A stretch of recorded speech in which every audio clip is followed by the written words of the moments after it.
in a good way and acknowledge the land that at least I'm talking to you from. I'm talking to you from the basement of our home here in Ottawa Centre, which sits on the unceded and unsurrendered territory of the Algonquin and Anishinaabe peoples.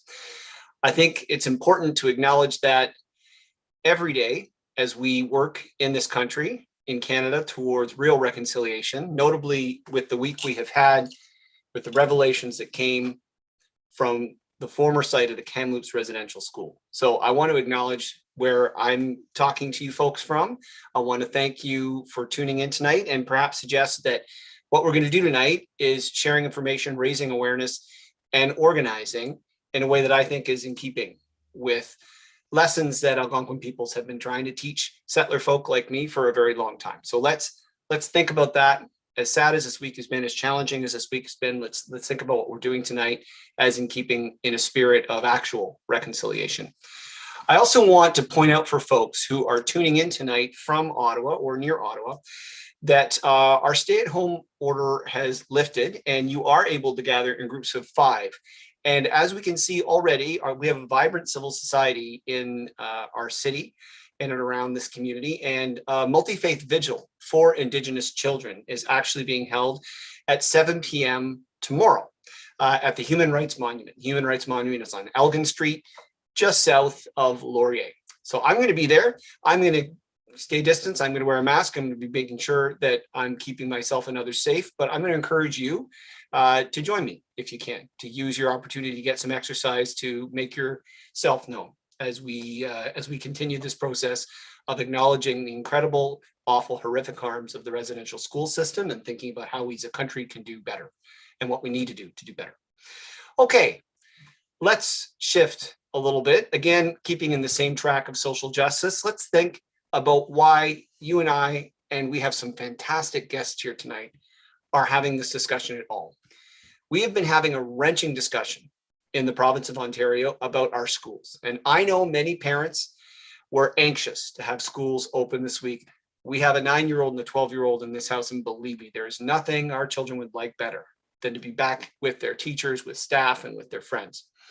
But what we know is the pandemic is deeply rooted enough in this province, sadly, it didn't have to be, that a pause has been put on reopening schools. But the question we want to ask tonight, as angry as many of us are about this situation that we have found ourselves in, is what kind of schools do we want to reopen in the fall? You may or may not be aware that the Ministry of Education has told school boards across the province of Ontario that they have to maintain the existing pandemic online learning platforms that we currently have, that staff and students have struggled mightily to make work. They have told school boards to maintain those learning options. And as we'll learn tonight, even expand upon them. Were you ever consulted on that? I can tell you, as the MPP for Ottawa Centre, I never heard it debated once in the floor of the Ontario legislature. But as news has trickled in, thanks in part to some of the people you're going to hear from tonight, we have been alarmed. We know our schools were already struggling to stay viable for financial reasons and for other reasons, for neglect. And is this really a time when we can be asking school boards to maintain ambitious and expanded online learning platforms that can only mean one thing, taking money away from our schools, which are already suffering? So that's the headline, folks. This is the headline. This is the reason we're having this meeting tonight. We're asking the question, what kind of schools do we want to reopen this fall?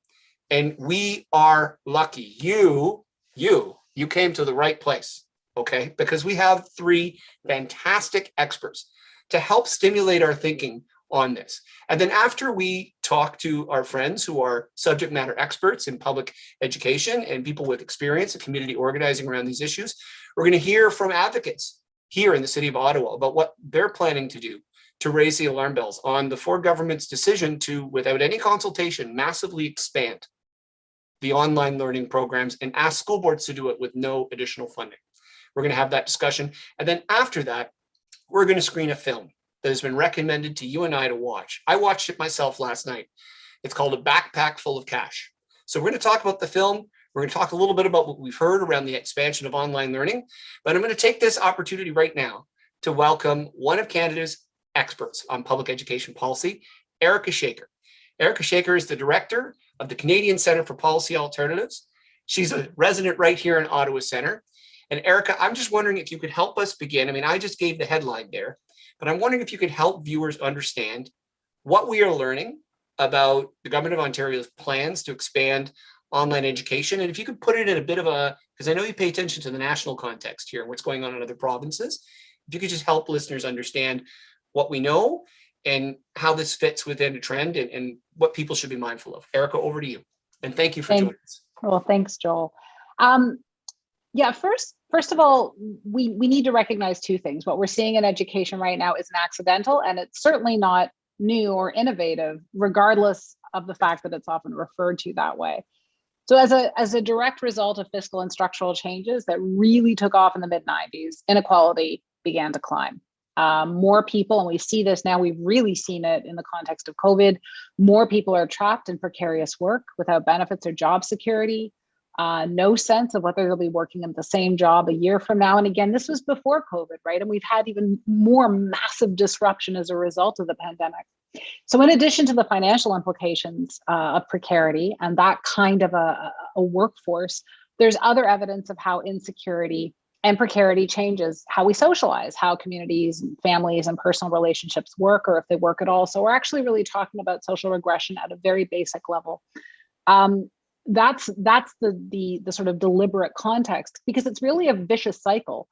Austerity on a national and an international scale is posited as the cure for our apparently overly entitled ways. Public services like schools become responsible for the human casualties and are then blamed for poorly managing the toll that is taken on their underfunded infrastructure. So, why aren't they doing more with less?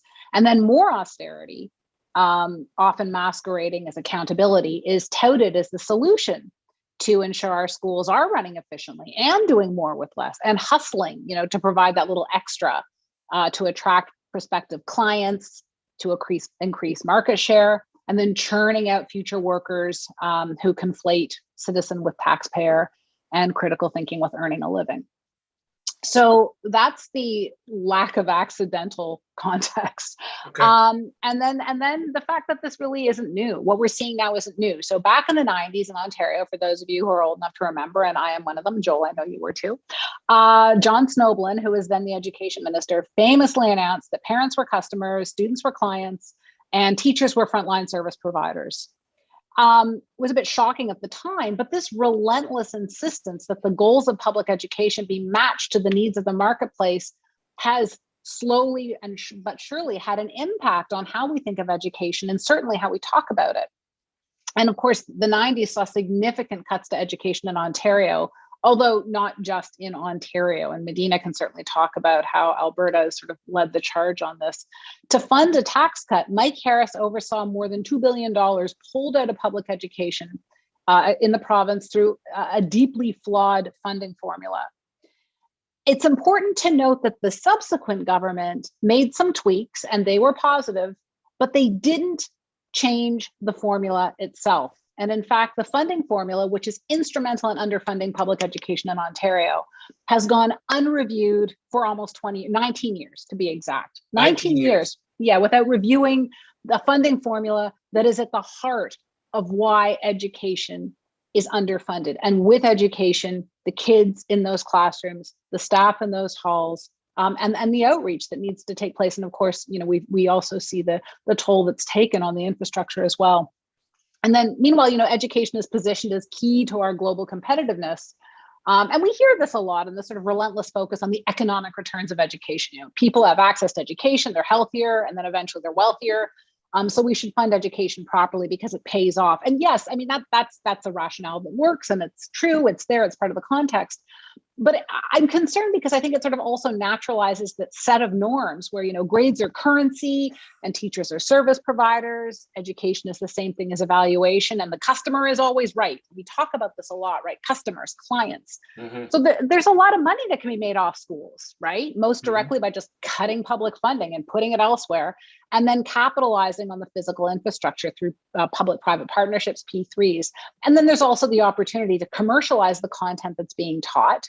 to monetize the kids spend in schools, or even turn the underfunding of schools into marketing opportunities, right? Those fundraising campaigns, like Right. Campbell's or all these corporations that, will make really have a incentive to actually pay off in terms of PR while giving a little bit of money to schools, right? And then also to play on the fears of parents that their kids are somehow going to be left behind. So that's the broader context.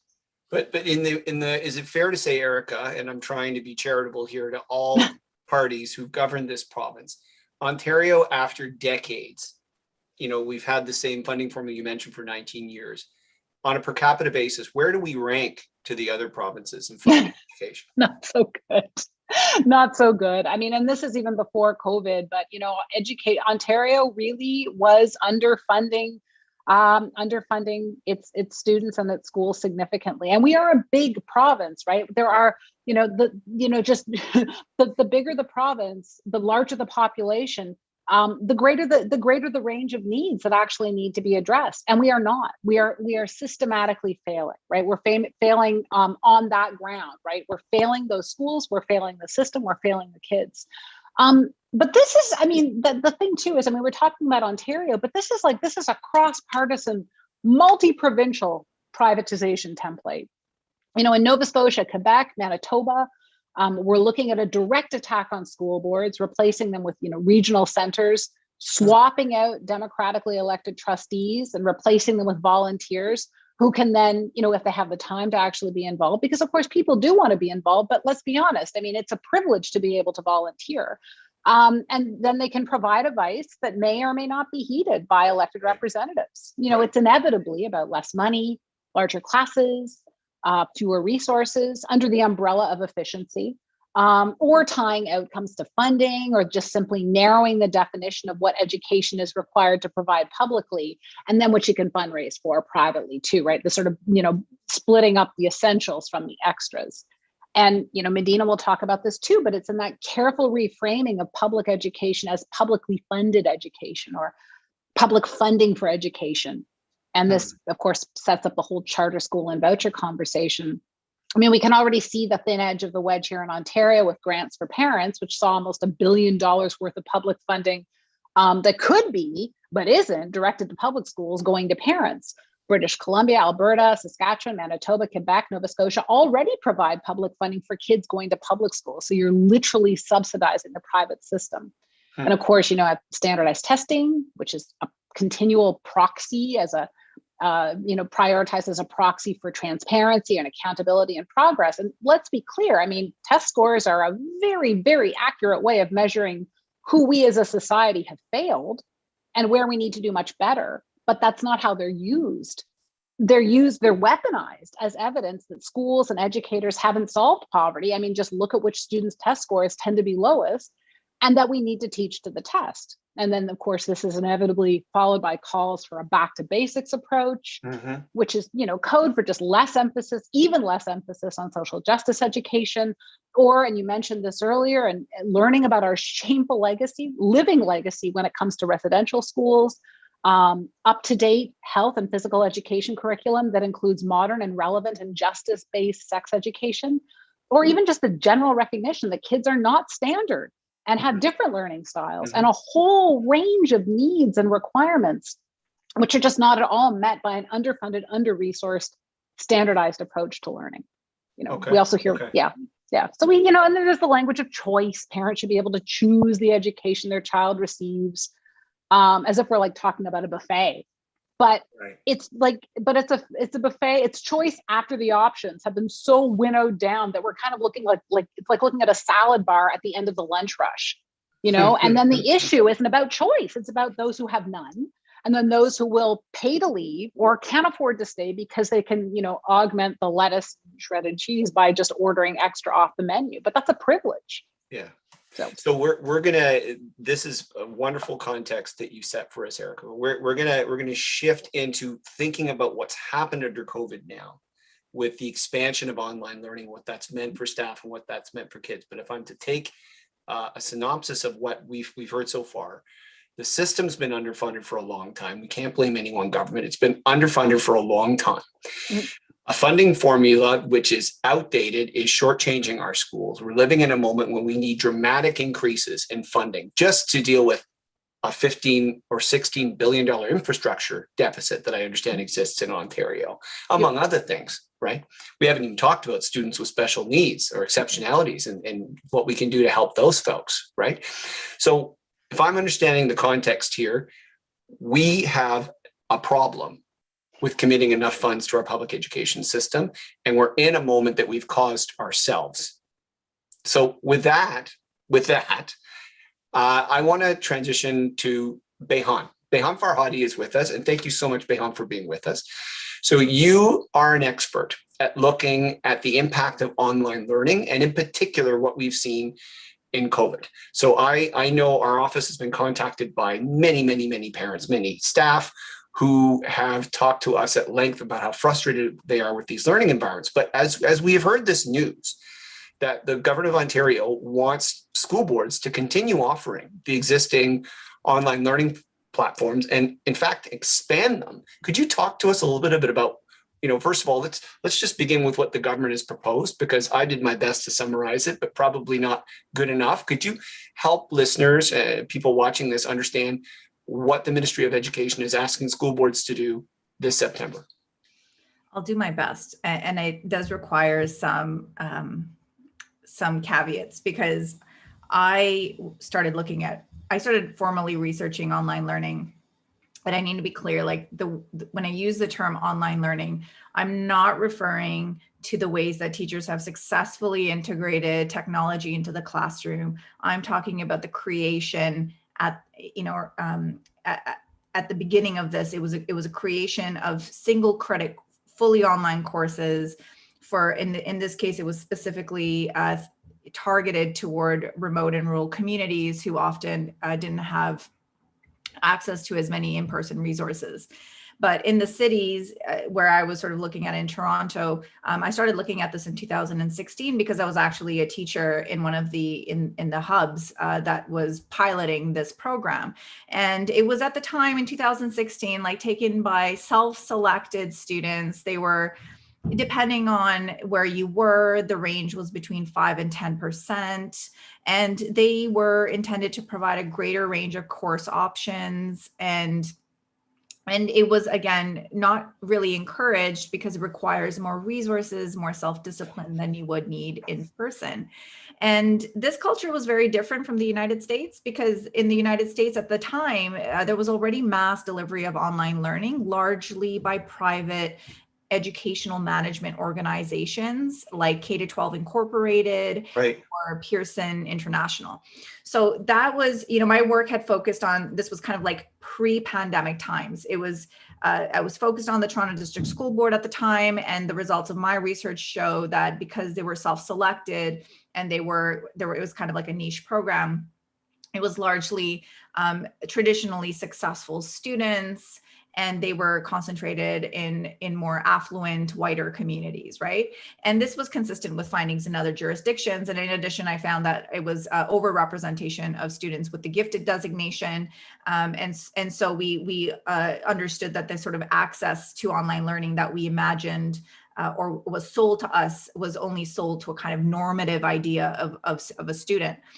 And so some people have made the argument that, anyone can succeed online if it's well funded. But my response has always been that in order to succeed online, you require resources, more resources than you would need learning in school. And this includes, and central to this is parental guidance, and physical materials that you otherwise would have distributed in class. And so, especially in a K-12 system, when we're looking at in-school, in-person experiences providing sort of like equalized access to learning conditions, online learning changes this significantly.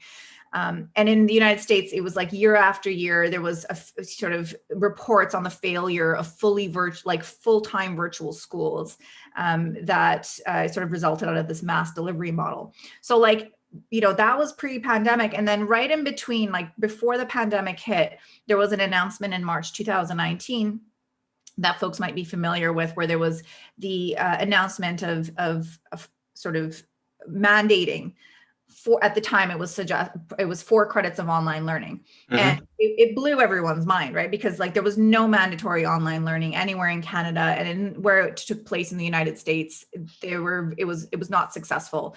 And we knew that I like, from listening to the language, I think as Erika had mentioned, like the certain terms came up, right? Like efficiencies, modernization, choice. And this was accompanied by proposal that would further deepen cuts to public education.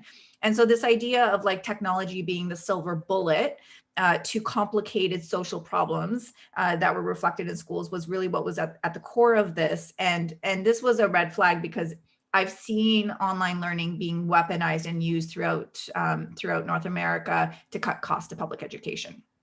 Okay, so like we had that proposal, and through labor bargaining, those 4 credits were brought down to 2 credits, still 2 credits too many, in my view, but with the option to opt out.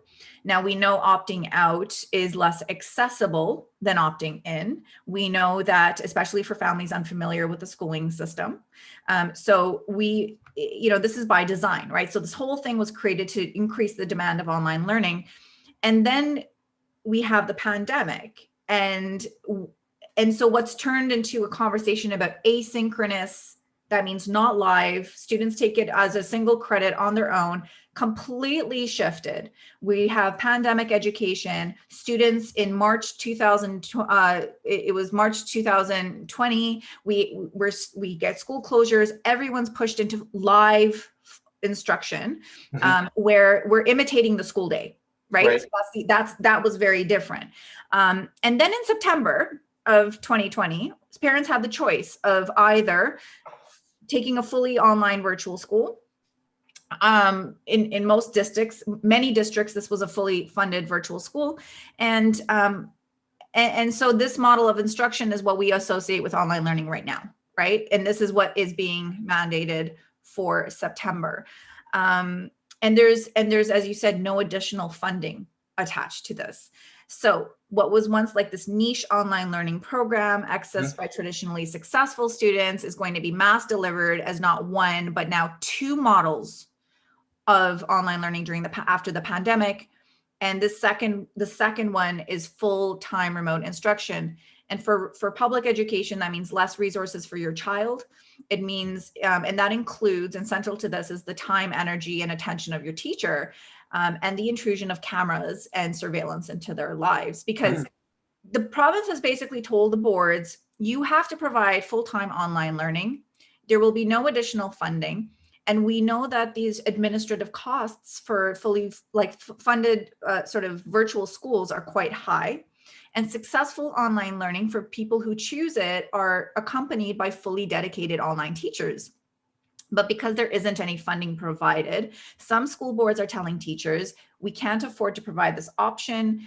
So you as an in-person teacher are required to provide instruction to both students in your class and students choosing online learning. This is the hybrid learning model. Yeah, and it's an insult to the word hybrid, because prior to the pandemic, hybrid would mean online and offline separately. And this is actually this is a term that got remarketed by a company that was contracted at the beginning of the pandemic by this government.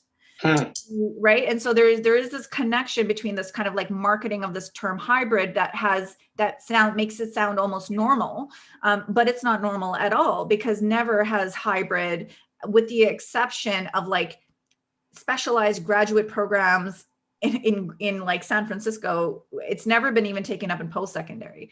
So this is absolutely this kind of like marketing around hybrid.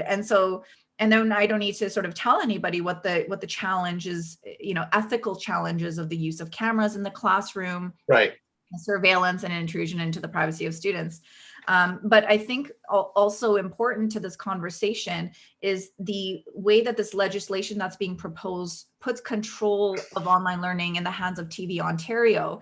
And that's a media company that's Crown owned. And it sounds like, it's not privatization, but in fact, we require the software company D2L to deliver the platform, even through TV Ontario. And so in 2016, there was a license that they negotiated with this private software company that was $84 million that can be extended into 2028. So we are paying a private software company to deliver this, and TVO is going to be managing the registration, and they're also going to be providing the option and delivering the option of independent courses for secondary students. So we're going to have a whole range of, we're going to have a whole segment of secondary students who are going to learn independently online without, in this instance, with this third option, like without a dedicated teacher, Wow. with a teacher who's just marking. And if they have a question,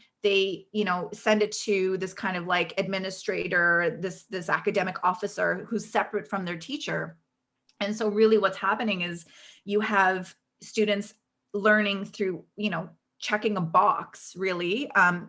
And what does it look like? What does success look like in that instance? And who can access it? Because it's standardized. It's a normative model of learning. And it's, I don't know, I sort of frame it as this glorified interactive textbook. It's Wow. So really, like, I mean, if I were to summarize, right, like this legislation, it's one, forcing school boards to deliver full-time remote learning without funding, which means many teachers are going to teach online and in person at the same time. Two, it's going to force secondary students to take courses delivered by TV Ontario independently. And three, it's going to actually, there's a mandate to sell online learning, right, to like abroad, and it positions education as a commodity. And so the language that's being used to sell this legislation, more choice, more standardization, more access, but in reality, it's going to be the only choice that many students are going to have, because we're again cutting funding to public education, to safe and accessible in-person education. And if students are presented with this as their only choice, I don't know if it's really, a choice at all. So this is, wow. So let's wrap our heads around this for a second, because this company, Desire to Learn, D2L, I understand they formed a partnership with the Ministry of Education. If I'm reading your work correctly, Beyhan, 2016? They actually formed it in 2006. I mean, this was a renegotiation of the contract. This has been a long time ago. I got that wrong. So they've been around the Ministry of Education for a while.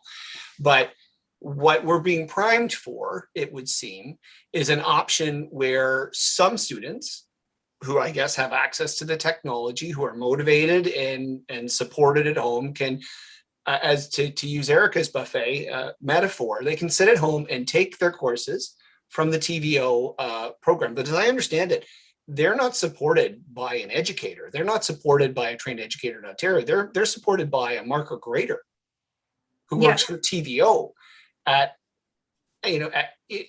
half the salary, at a third. I remember this in your work. It was like a third. What I've heard from folks who work there, it's about a third.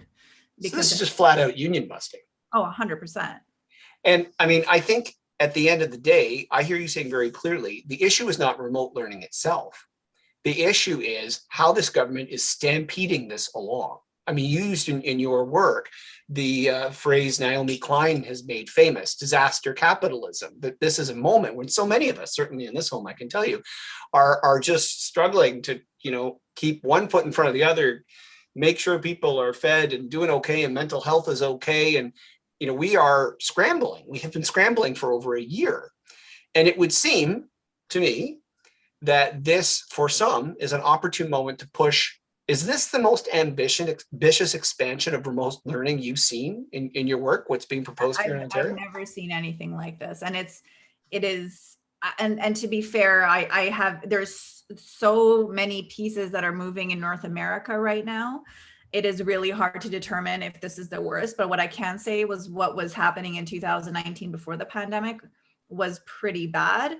So it's relative to the context and the values and what we claim is distinctive about being Canadian is entirely under threat, which is why I think it's really appropriate that we look to see what's where we're moving toward, and also, like, it is, in some ways, and I think Medeana is going to talk about this in Alberta, like this has been something that's been happening in Ontario in the work I'm doing right now, where it's been comparing Ontario to Alberta. Through the pandemic, we've been quite in lockstep with them. So there's, there's, I think, patterns that we need to watch out for and pay attention to. And this is, especially as you said, since this hasn't been debated, it seems to be something that's flying under the radar. And it is, to me, the greatest threat to public education. Okay, so moving our gaze then from Ontario for a moment to look to our good friends in Alberta. But let me try to summarize, Beyhan, if I can. You've looked at online learning.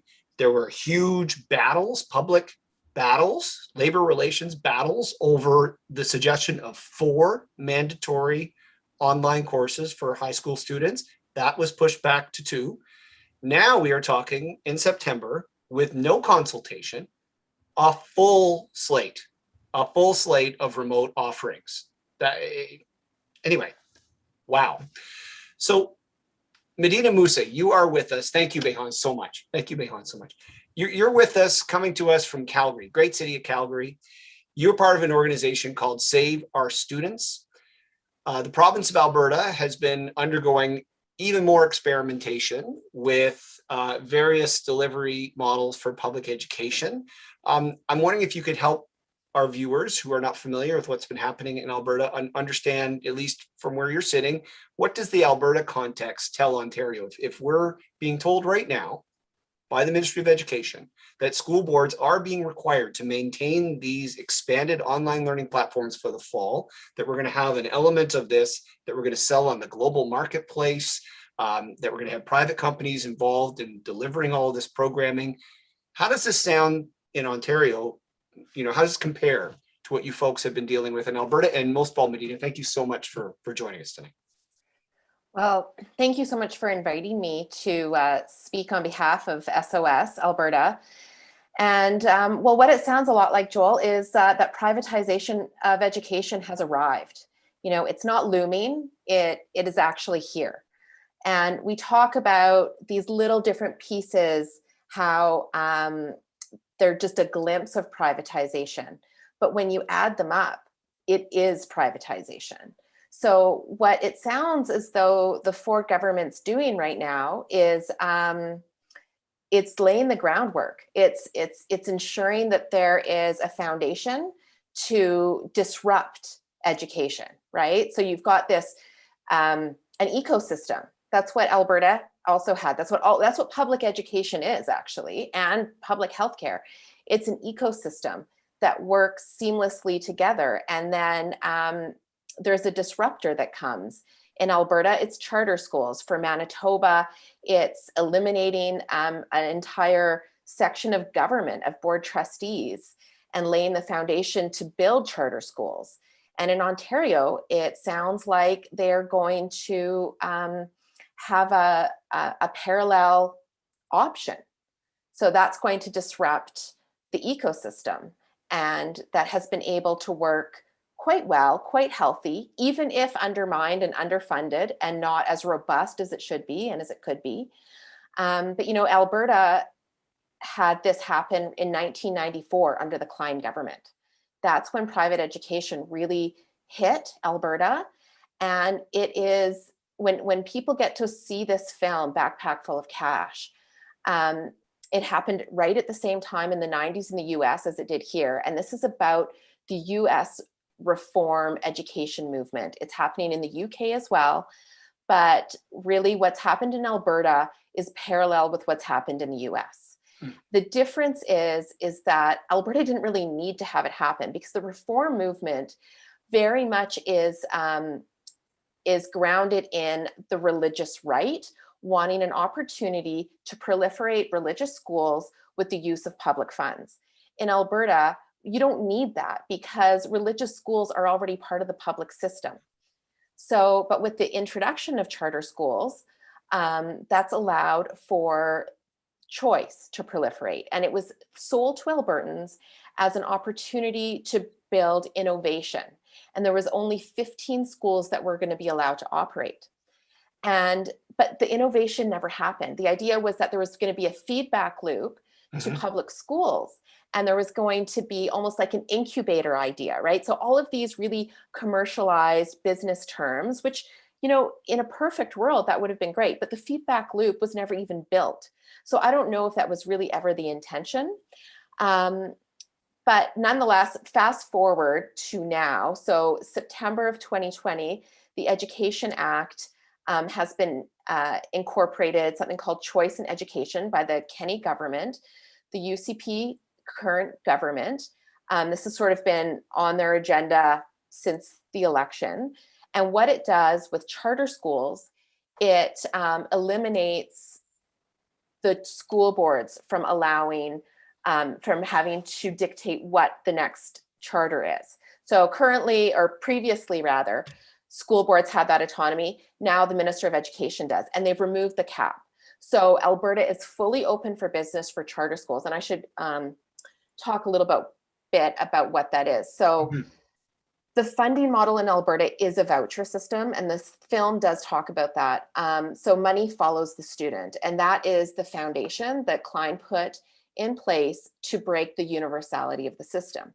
So let's say each student gets $10,000, which they don't. They get under $8,000 is allocated, but for easy math.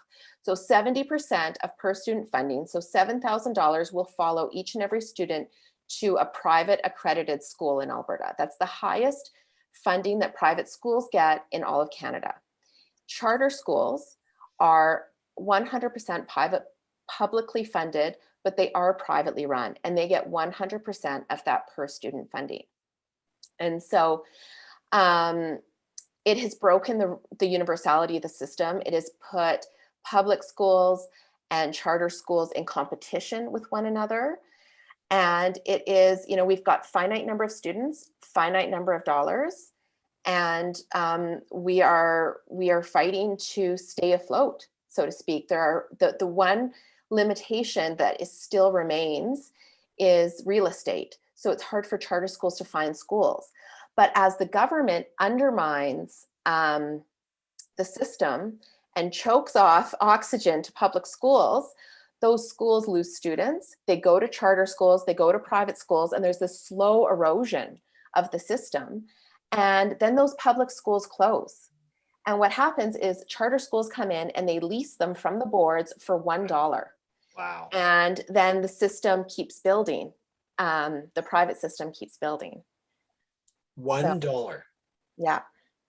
So the film we're going to watch tonight, when I saw it last night, Medeana, you primed me for it before I watched it, but I have to say it was like a science fiction novel. It felt like that. It felt like the worst dystopic vision I could imagine of how you would put public schools in a position, losing students to these private charter schools, that I think it's also fair, and viewers will see this, these private charter schools are, many of them are not small operations. They are funded by enormous donors in the United States, the Gates Foundation, the Walton family behind the Walmart empire.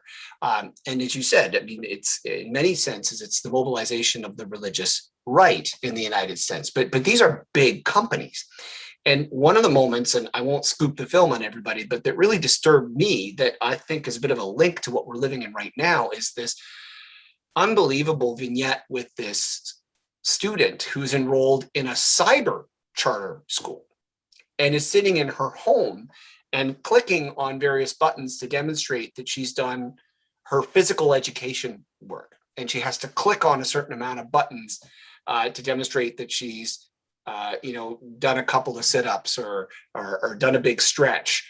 And she's telling the documentarian, I'm not doing these things, and there's no one who can actually watch me. Because when you hear her teacher, you hear this woman teacher doing her best with a child screaming in the background to facilitate a class with over 100 kids online. This is what Beyhan was talking about, K-12 and Pearson and these companies.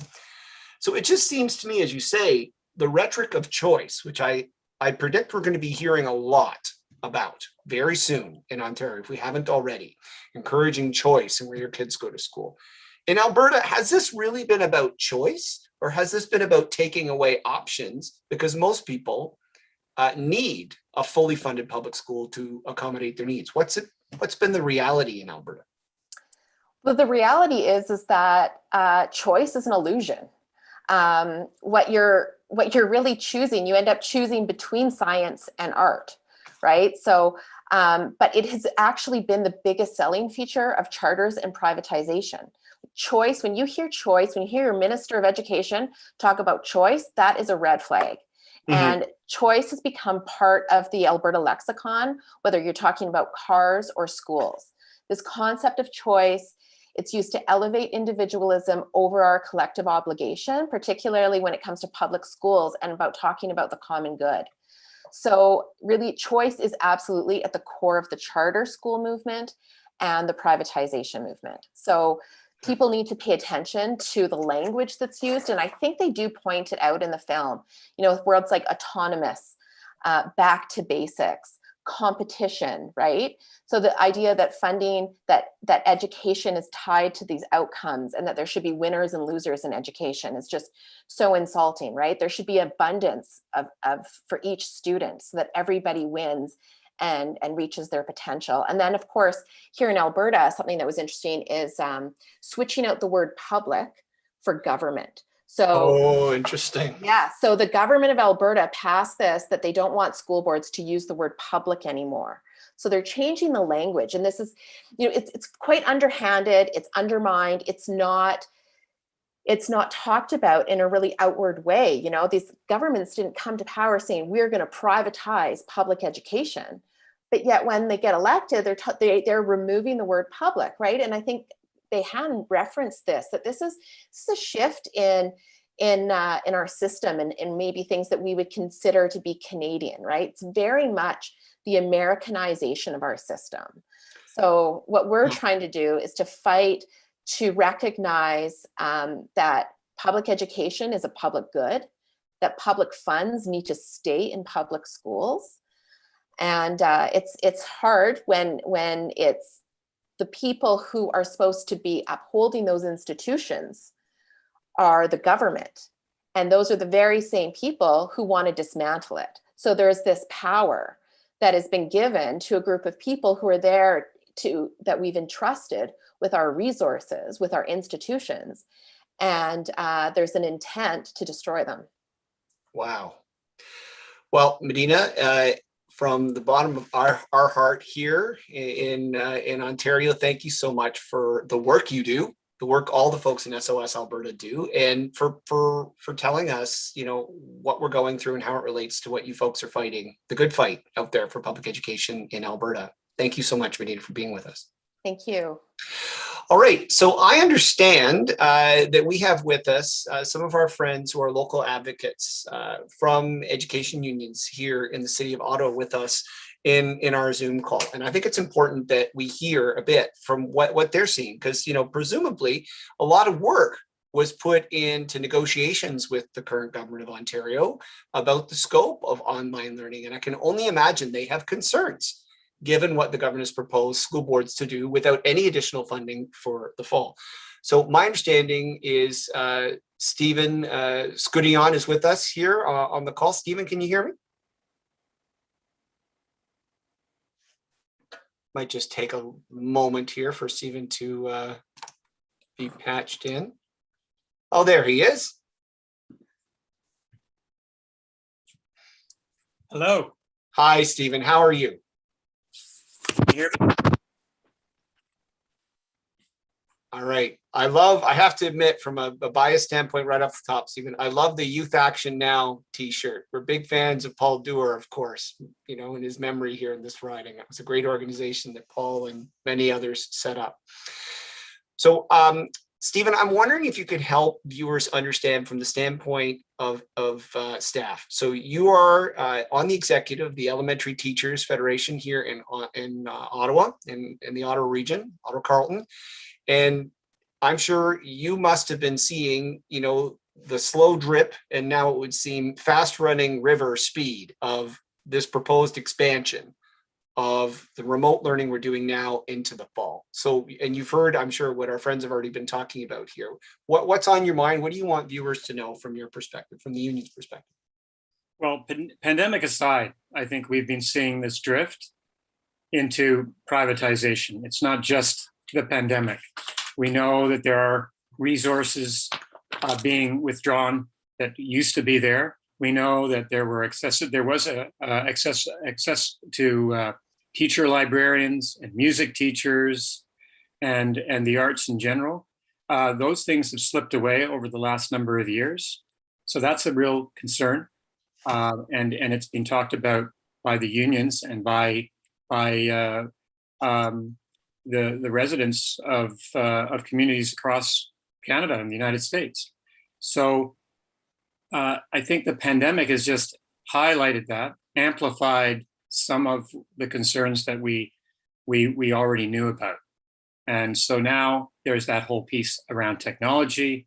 There's the internet for all, Right. That is really highlighting the fact that we don't have online access. So students do not have equitable access to education right now as it's being laid out. Mm-hmm. So we have teachers trying to get into their, trying to get their computers or students' computers fixed so that they can, remain online and do what their classmates are doing. So those are some of the big concerns. Of course, there's other concerns around, in-person learning now that we have a pandemic. All those issues around ventilation, those were issues Right. that existed before. Right. And now they've been highlighted by the fact that we have those concerns. So that again, we see, for example, the ventilation concerns. That's number one. We have windows that don't open in classrooms fully anymore. I know that in a school where I was teaching, they replaced all the windows, and you can barely get maybe a window open 5 or 6 inches. So there's all these things at play, and now it becomes a bigger concern that we're living in this pandemic world, right? Right. So those are just a few. I mean, I could go on and on. Meeting the needs of students, the resources, the access to resources, the access to training, even being asked to do something that you haven't been trained to do. We see that as well, especially when it comes to virtual teaching. It's just one example that we see today, right now. Is it that that's what I wanted to ask you too, Stephen, from the perspective of being in touch with so many frontline workers in our education system. And for all of you, by the way, who are watching this, who have been keeping the public education system going day after day, you all should be given, as I've said to personal support workers, as I've said to nurses, as I've said to so many folks, grocery clerks, truckers, you all should be given the Order of Canada. You all have done Ontario a big service. And one of the reasons we're having this meeting tonight is because we're frustrated that this huge shift is being pushed on such short notice. So Stephen, as one more question for you, can you give viewers a sense, I think people may have a little bit of a sense, but not entirely, of what it's been like for members to work on these online platforms in the ways in which the government has asked 6.5 hours per day of synchronous learning for kids. You're an elementary educator. Kindergartners, I've heard stories in the last few weeks, Stephen, of kindergartners on strike. Kindergartners just boiling over, like not being able to handle it, and families just, communicating to the teacher, to the staff, look, I'm sorry, we can't do it this week. Our child's having a meltdown. Can you give us a sense of what this has been like from the staff's perspective? Yeah, and I think we first need to establish the fact that our children are more resilient than we are. And, we're struggling to understand and interpret what's coming at the screen from us when we're on all our Zoom meetings in the jobs that we do. So we're expecting students to do that for 6.5 hours a day on computers that are, for the most part, often substandard. that really can't handle a lot of the platforms that teachers are trying to integrate that are creative, that allow for a more fuller experience. So those just some of my initial thoughts. But overall, I think that we need to truly understand, what virtual teaching and learning is. What are we not allowing our students to participate in? I agree. What are the deficits that are at play here? Teachers really are, you talk to them. I know I was teaching up until June of last year, and it was a very different world in the classroom. We did what we could. There was no sort of demands around the number of minutes of asynchronous and synchronous we had to do. We were just learning and trying out things, and students were trying to come in and do what they could. So, a lot of experimentation, but not a lot of training, not just figuring it out on your own like teachers often do. We always are given something and we just have to make it work. And teachers have been doing that since March. And then they had to, again, change the way they did things as they rolled into September. And it's had a tremendous impact on the mental health of students and their parents. I have a grade 8 daughter who's online every day. Mm-hmm. And it's it's tiring, it's exhausting, and it's not the same as if anyone tries to, make you believe that virtual learning is the same or better or easier. It might be because, you can only handle an hour, before you need to have a break if you're lucky. And then we're talking about kindergarten students, we're talking about 3 and 4 and 5-year-olds looking at a screen, their parents trying to work. There's all kinds of dangers on these platforms as well. If parents have to work, do we allow students to be online unsupervised? Is that something that every student in grade 6 or in grade 5 or grade 4 or grade 8 really should be allowed to do? What's happening behind a camera that's off? We don't know. If the camera's off, a child could have a phone. They could be recording it. They could be putting it on social media. There's all kinds of concerns that haven't really been addressed yet because it's a brand new sort of experience for everybody. Okay. Well, I thank you so much for joining us. And I'm looking as we're having this conversation, folks are commenting here and noting that for some kids, online learning has worked, and I'm certainly happy for those kids. That a lot of the success of what we've gone through has been dependent upon technology, access to technology, and dependent access to internet, and dependent upon the support a family can offer kids as they're going through this. So I certainly think, Stephen, and thinking not just about teachers, thinking about early childhood educators, thinking about educational assistants, thinking about the people who are cleaning all of our facilities and keeping them safe. So many people, people who are administrators, who are just trying to make the system soldier on in this moment. I personally think, given what we said tonight, I have a hard time imagining how it's even respectful to want to have a huge shift in the way in which we do remote learning in the fall. So believe me, we are going to be saying, as the opposition caucus at the legislature, that it's incumbent upon the Minister of Education to properly consult staff and school boards, not put them in a pincer in the fall and say, you must maintain these things without any additional funding. We're going to keep the pressure on. All of you have done nothing but help me understand the enormity of this. And I think a lot of viewers are seeing the enormity of this too.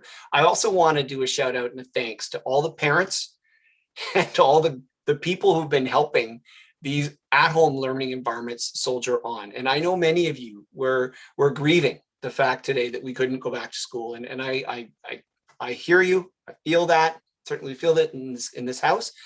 But as we segue to what we're about to do, folks, which is show you a film, I want to say a couple of things. before we offer some thanks to everybody who joined us tonight.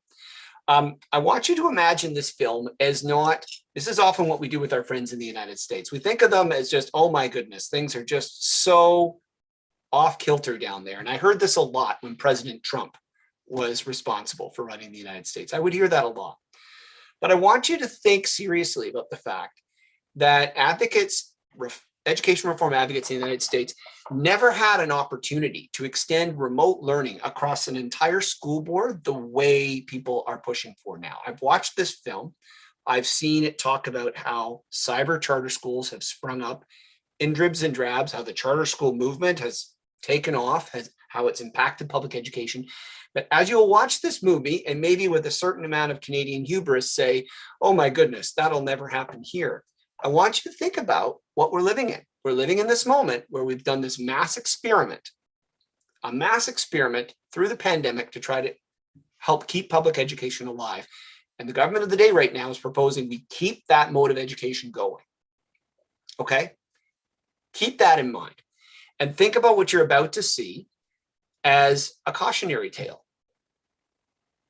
Because if you talk to people who are working in public education right now and you ask them, can you do more with less? Can you do more with less? Can you do more with less?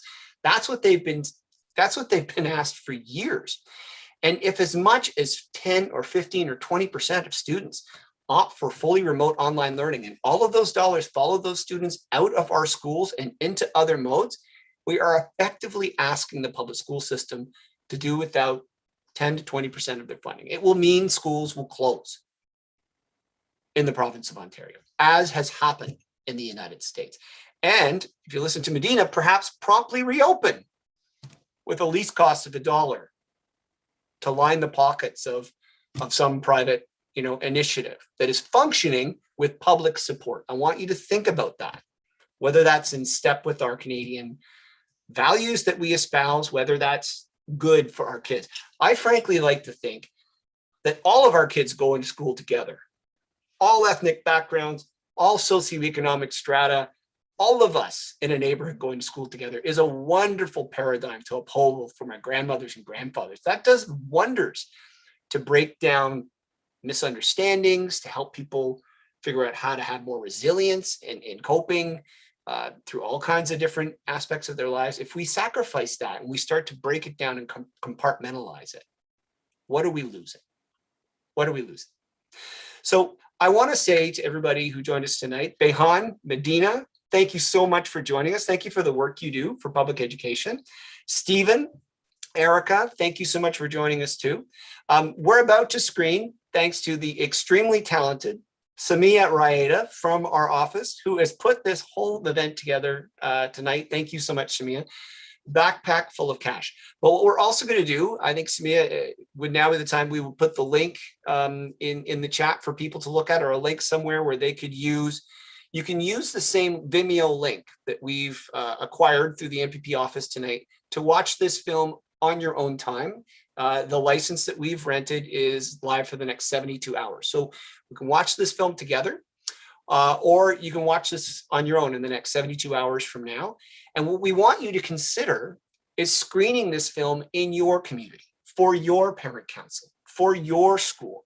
I want you to read everything Beyhan has written. I want you to read everything Erika has written. If you find links to things we've published through our office, we link to their work. I want you to follow what SOS Alberta is doing. And I'm going to tell you this, in 2 weeks, on June 17th, we are going to be having an organizing event in our community office where we are going to, there you have it in the chat there, Samia has put the instructions on how you can watch the film on your own after tonight, or how you can rent it yourself. So on June 17th, we're going to be having an organizing event where we are going to use telephone internet software to call our neighbors in the community, just to let them know about what this is happening. I mean, part of my disappointment with my colleagues in government is that they've not informed the public about a lot of these plans. So we feel it as our responsibility to do that. So if you have time, you want to join us with that, please do. So that'll be June 17th. If you offered your email to sign in for tonight, you'll be getting news of that. Thanks again for tuning in. Copy and paste what Samia has put there in the chat with how you can watch this video on your own time, or get out your popcorn right now. get out your popcorn right now and watch this film with us. Okay. Once again, Beyhan, Medeana, Stephen, Erika, Samia, thank you so much. And thank you watching at home for everything you're doing for our kids, staff, and public education. We are not going to give an inch on the struggle. I promise you that. All right.